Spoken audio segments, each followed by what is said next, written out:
Hi everyone, I'm Ed. Welcome to my channel. Today I want to address some direct questions I've received about newcomers to wine. The very normal question is, I have friends coming over, I don't really know much about wine, but they really like wine. I don't have a lot of money. What do I do? A fair question.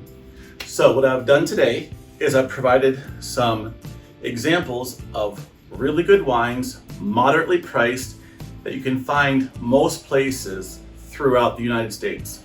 Most grocery stores in areas that sell wine in grocery stores, liquor stores, whatever, carry these brands.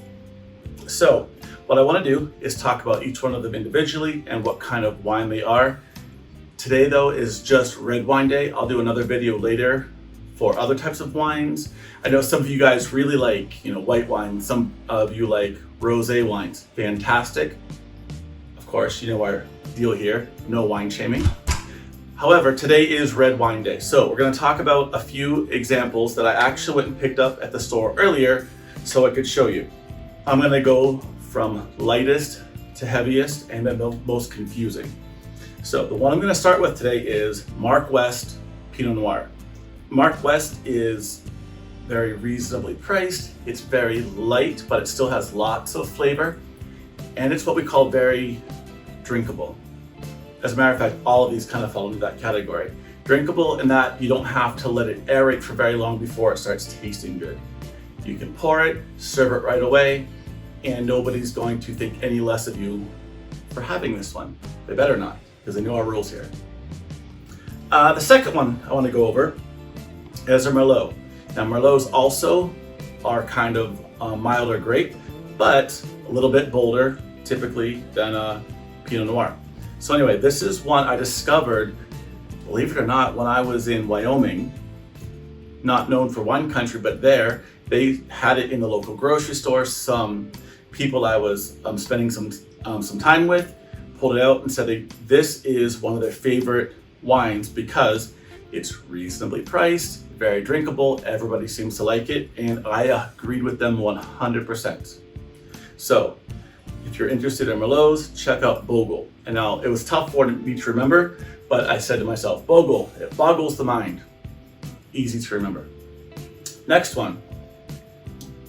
Now these guys have a lot of different varieties and they do a very good job, but today I picked up the Yellowtail Cabernet Sauvignon. Yellowtail, you always can tell it's Yellowtail because they have the kangaroo on it. Now they have different colored labels, which throws you off, but it's always a kangaroo and it's always called Yellowtail, and they're always from Australia. Even though they're from Australia, they have worldwide distribution. Very, very nice, inexpensive Cabernet, which is a bit bolder. So usually you want to serve this with some kind of food, but again, it's whatever your tastes are. And the last one I want to go through is a fun name. I'll let you Google the meaning of this if you want to. Ménage à trois. In this case, it just means they're blending 3 grapes. Because this is what we know is known as a blend. This is known as a blend. So this particular one has Zinfandel, Merlot, and Cabernet. These all have just one grape or one type of grape used. This one has 3 types of grape used, so it can add different complexity to it in a way that you can't with just one individual wine. All of these are at your grocery store or your local liquor store, most likely.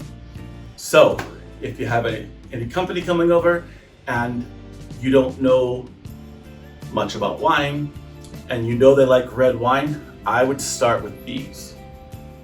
I do have to say, none of these brands have paid me for this.